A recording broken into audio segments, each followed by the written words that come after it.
la fin de cette première saison et dans cette vidéo, on va parler de ce dernier épisode de Yae 2.0. On va parler des sorts qui ont été réservés aux personnages, aux différents personnages. Est-ce que Arona va faire de la prison? Est-ce que Mouna va mourir? Pareil pour Ruba, est-ce qu'elle va finalement mourir? Que signifie la mort du talibé? Est-ce que Kala a finalement dit à Sandiri que Mariama était sa fille ou pas? Vraiment hâte que cette saison 2 réponde à toutes ces questions qu'on se pose déjà. Commençons déjà avec Arona.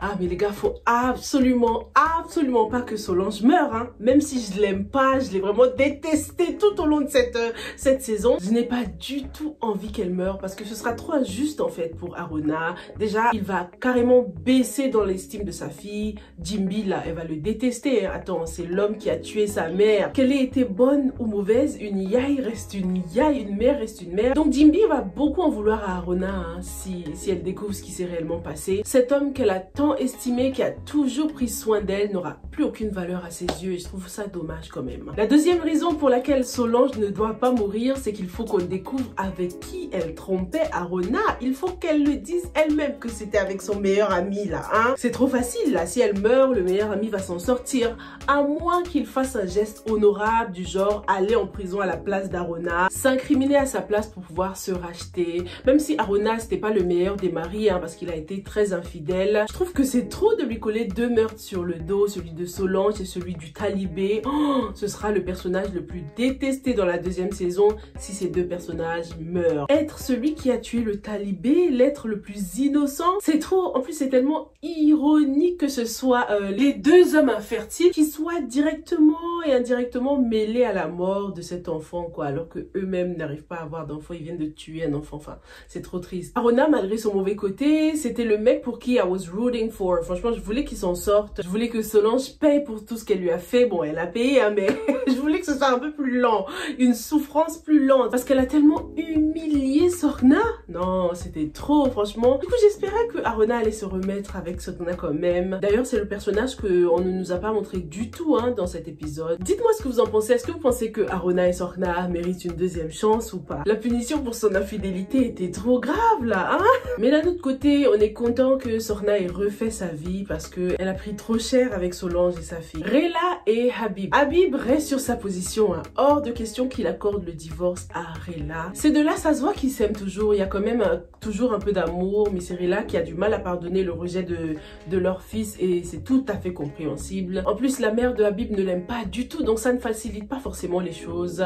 Habib, c'est vraiment le petit toutou à sa mère, hein. Je l'ai trouvé très méchant dans cette fin de saison et franchement, à force de revenir toujours sur le cas Mouna Habib, là, à force d'avoir des soupçons, je vais finir par croire qu'il y a peut-être bel et bien eu quelque chose entre Habib et Mouna dans le passé, hein. Ils nous mettent le doute là à revenir sur ça à chaque fois. En plus, Rella c'est quand même une femme intelligente, donc elle doit avoir cette espèce de sixième sens qui lui dit qu'il y a quelque chose entre Habib et Mouna. Ça ne peut pas être juste de la jalousie parce qu'elle n'arrête pas d'insister sur ça. Et j'ai envie de la croire les gars, j'ai envie d'être de son côté. Ça m'étonnerait pas si dans la saison 2, on nous montre qu'il y a effectivement eu une histoire entre Habib et Mouna et que la fameuse vérité qu'elle n'a pas toujours dite, son mari lui avait confronté hein, dans l'épisode 3 par rapport à ça. Sûrement que cette vérité est que Nafi c'est la fille de Habib. Qui sait? Ça expliquerait pourquoi Nafi et Mam Kumba sont si proches. Ça expliquerait pourquoi Habib les surnomme les jumelles. C'est ma jumelle. Ce n'est pas qu'un surnom affectueux pour symboliser le fait qu'elles fassent tout ensemble. Elles ont à peu près le même âge, elles sont nées à peu près au même moment. Dans le passé, Habib a trompé Rella. Ce serait tellement marrant qu'on découvre en fin de compte que cette femme que la mère de Habib chasse comme la peste là, en fait elle a eu un enfant avec son fils. Ces deux petites nous font beaucoup penser à Dibor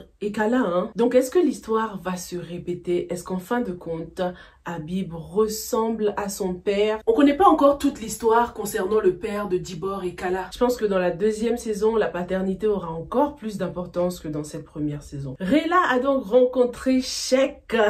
Ça va? Vous avez besoin d'aide?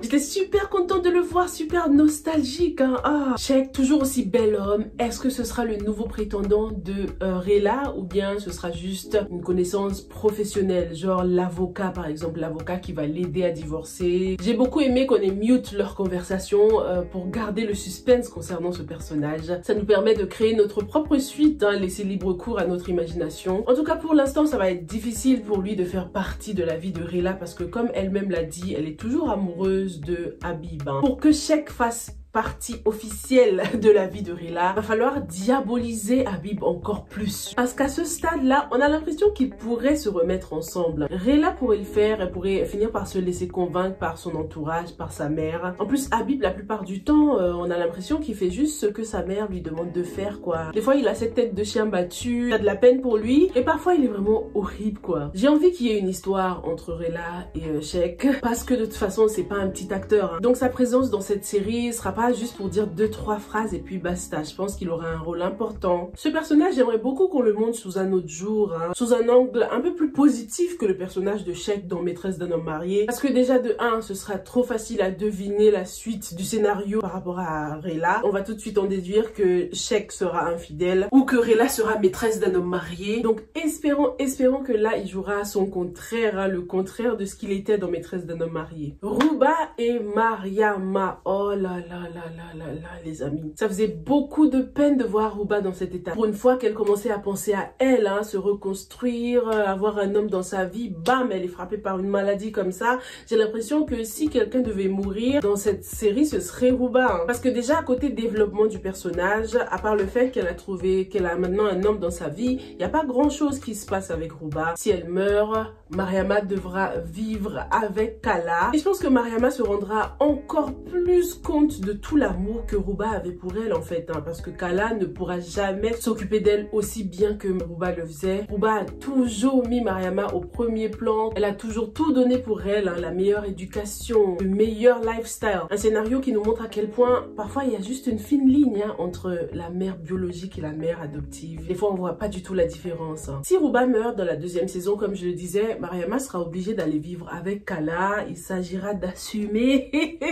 Elle a même de la chance, cette Kala là, cette égoïste. Sachant que si elle compte rester avec Sanjeri, Kala n'aura plus la chance d'avoir d'enfant, hein, puisque Sanjeri est stérile. Donc Mariama sera son seul enfant si elle décide de rester avec Sanjeri. Parlons donc de Kala l'égoïste. Elle a donc eu enfin une conversation avec Sanjeri, mais c'était pas clair si elle lui a dit la vérité concernant Mariama. On dirait plutôt que Sanjeri était en train de la forcer de parler, mais qu'elle voulait pas parler, qu'elle voulait garder le secret. Ils continuaient à se disputer. J'ai beaucoup aimé le parallèle avec le premier épisode. Hein. Avec ce couple, ça se termine comme ça s'est commencé, avec des disputes autour du même sujet. Mais bien sûr, Kala n'est pas à blâmer à 100% hein, concernant cette histoire. Sa mère a beaucoup contribué à son malheur aussi.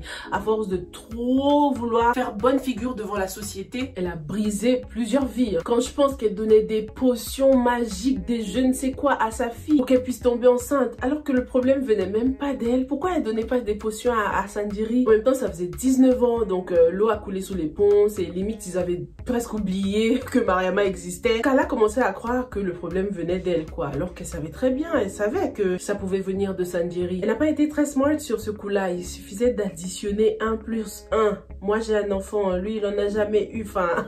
Après on va dire que c'est pour ça qu'elle exigeait qu'il aille faire son spermogramme, mais quand on pense à toute cette pression qu'elle s'est mise tout au long de cette saison, enfin c'était pas logique, quoi. Maintenant, qu'est-ce que l'avenir réserve à ce couple, à Kala et Sanjeri, sachant qu'il y a la petite nièce de Sanjeri qui compte pas lâcher l'affaire, hein.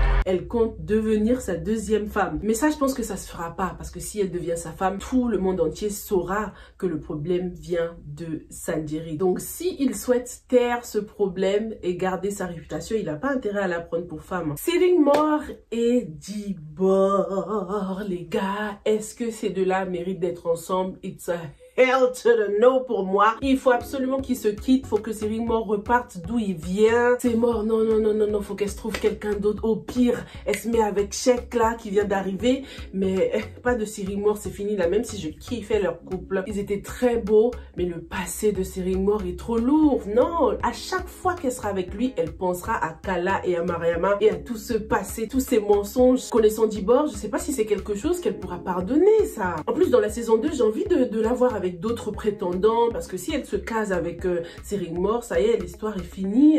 On va développer quoi d'autre par rapport à ce personnage, tu vois?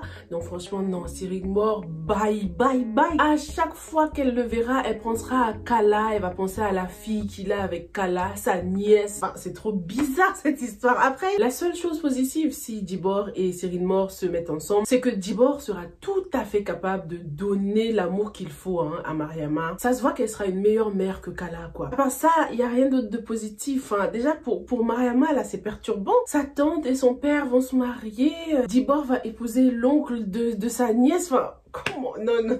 Je veux pas les trucs compliqués pour Dibor comme ça. Elle mérite quelque chose de plus simple. Un couple Dibor check. Vous en dites quoi? Oui ou non? Et puis Sheriff, ce sera son petit karma aussi. On peut pas avoir le beurre, l'argent du beurre. Non, il peut pas avoir les deux sœurs. Non, non, non, ça se passe pas comme ça. Mais les gars, je me dis, ça se trouve, Dibor est enceinte. Ce sera peut-être le petit cadeau, le petit souvenir que Sheriff va lui laisser. Un bébé. Comme ça, au moins, ils seront liés à vie par quelque chose et elle ne ressentira plus la pression de se marier juste pour avoir un enfant, quoi. Est-ce que Dibor est enceinte? D'où sort le test positif de Kala? Ça se trouve, c'est Dibor qui lui a donné pour essayer de sauver son mariage, pour qu'elle aille mentir à Sanjiri. Mais ça veut rien dire parce que ça se trouve, elle l'a acheté quelque part, Kala. Parce que Solange nous a déjà fait le même coup avec son test, là. Elle m'a énervée pendant cette scène. Quand elle est venue montrer ça dans la boutique de Sorna comme ça, j'avais envie de la gifler. Dites-moi ce que vous en pensez, franchement. Est-ce que Sheriff et Dibor sont allés aussi loin dans leur relation? Sachant que tout est allé très vite, ils ont voulu se marier très vite. Est-ce qu'ils ont eu le temps même de coucher avant le mariage? Je sais pas trop. Sachant que Sheriff, c'est un Sering. Donc je pense qu'il ferait les choses bien. Dites-moi ce que vous en pensez. Que symbolise le nom Sering au Sénégal? Est-ce que c'est un titre qu'on acquiert, comme par exemple Imam? On s'appelle pas Imam à la naissance, quoi, on le devient. Donc est-ce que c'est pareil pour les Sering, ou bien c'est un nom qu'on te donne dès la naissance? J'essaie un peu de comprendre le personnage de Sheriff, comprendre sa mentalité, son état d'esprit, parce que à l'époque, lorsqu'il a eu des relations avec Kala, il vivait pas du tout la même vie que maintenant. J'ai kiffé voir la gynéco à la fin de cet épisode parce qu'elle a eu un rôle vraiment important tout au long de la saison. Parfois je l'ai aimée, parfois je l'ai détestée, parfois elle a fait les choses bien, parfois elle a fait plein de fautes professionnelles. Donc cette scène où on la voit faire tout tomber par terre nous renvoyait au malheur, à la culpabilité aussi, quoi. Comme si elle se doutait qu'elle a une part de responsabilité dans tout ce qui arrive à ces personnages. Deux choses que je n'ai pas aimées avant qu'on parle de la mort du talibé. La première chose, c'est que les personnages brisaient un peu trop le quatrième mur. À chaque fois, ils regardaient la caméra. C'était impactful au début, mais quand ça commence à être trop, ça perd un peu de son impact, quoi. C'est moins pertinent lorsque tous les personnages commencent à briser le quatrième mur, regarder la caméra comme ça. Dites-moi si c'est quelque chose qui vous a perturbé à chaque fois que vous avez vu les personnages regarder la caméra, faire du eye contact avec nous. La deuxième chose que j'ai pas trop aimé, c'est la représentation des hommes quand même. Il n'y a aucun homme gentil là dans ce scénario, Non, il faut un homme qui va sauver l'honneur là dans la deuxième saison. Franchement, je compte sur Sheikh. J'espère que son rôle dans cette série va casser l'image négative qu'on a de lui par rapport à Maîtresse d'un homme marié, comme je l'ai dit. Maintenant, parlons de la mort du talibé, de ce petit ange là. Calista, pourquoi tu nous fais ça? Ah non, j'ai eu mal au cœur, je m'attendais pas à ça. Après le petit dialogue qu'il venait d'avoir, je pensais que ce personnage allait résoudre des problèmes et pas finir comme ça. Qu'est-ce que sa mort représente? C'est un mystère qui sera résolu dans la deuxième saison, mais en attendant, faisons nos meilleures hypothèses. Est-ce que ce personnage a vraiment un lien avec Sanjiri? Tout au long de la saison, on a eu l'impression que à la fin, on va découvrir qu'en fait, c'est le vrai fils de Sanjiri. Mais je pense que si Sanjiri avait un fils, il le saurait quand même, à moins que sa mère ait fait des choses bizarres. Parce que cette mère-là, elle est pas innocente non plus, Elle force trop les choses. J'espère que dans la deuxième saison, on va découvrir qu'elle a fait des choses mystiques. Ou que ce talibé était son fils, tu sais, le petit frère de Sanjiri par exemple. Mais bon, c'est un peu far-fetched. En tout cas, il y a encore des zones d'ombre, c'est sûr. Franchement, je pensais que le petit talibé était la solution au problème. Et le problème majeur, là, c'est l'absence d'enfants. Donc, c'est triste qu'il meure. En tout cas, à partir de maintenant, le regard que les gens portent sur les talibés dans cette ville va beaucoup changer. Parce que tout le monde le connaissait, ce petit. Tout le monde l'adorait. Tout le monde lui donnait des bonbons, des trucs, de l'argent. C'était un petit qui symbolisait l'espoir quand même. À chaque fois, tu lui donnes un petit truc, il te fait des bénédictions. Amin. Et t'as envie d'y croire à ces bénédictions, t'as l'impression que ce qu'il dit se réalisera vraiment. C'est un petit qui se représente aussi le fait que les gens cherchent des fois des enfants comme des torches alors qu'il y en a partout dans nos rues là en bas qu'on pourrait adopter. Sanjiri avait essayé mais le maître coranique ne voulait pas. Peut-être qu'il fallait insister. La mort de cet être innocent peut aussi symboliser le malheur qui est sur le point de frapper. Peut-être que dorénavant déjà entre Sanjiri et Kala il y aura plus cet amour parce que c'était vraiment la base solide qu'ils avaient. Mais le talibé peut aussi symboliser le positif parce que c'est lui qui était censé être la solution au problème. Donc le fait d'avoir quitté son corps physique et d'avoir pris un aspect spirituel signifie qu'il sera désormais l'ange gardien, celui qui veillera sur ce couple, sur ce mariage et qui sait, peut-être que par miracle, Sanjiri pourra faire un enfant. Tout est possible les gars dans la fiction. Sanjiri sera béni en guise de remerciement pour tout ce qu'il a essayé de faire pour le talibé. Il avait essayé de changer son sort en l'adoptant. Donc il aura peut-être quelque chose en retour. Qu'est-ce que vous en pensez? Dites-moi tout dans les commentaires. Hâte de vous lire. Que représente la mort de ce talibé pour vous? Est-ce que vous pensez que Mouna nous cache un secret? Sa fille est-elle celle de Habib? À votre avis, quel rôle jouera Sheikh dans la saison 2? Enfin, est-ce que Dibor et Cyrine méritent d'être en couple? Dites-moi tout dans les commentaires et on se retrouve dans la prochaine revue. Stay safe and stay blessed. Bye!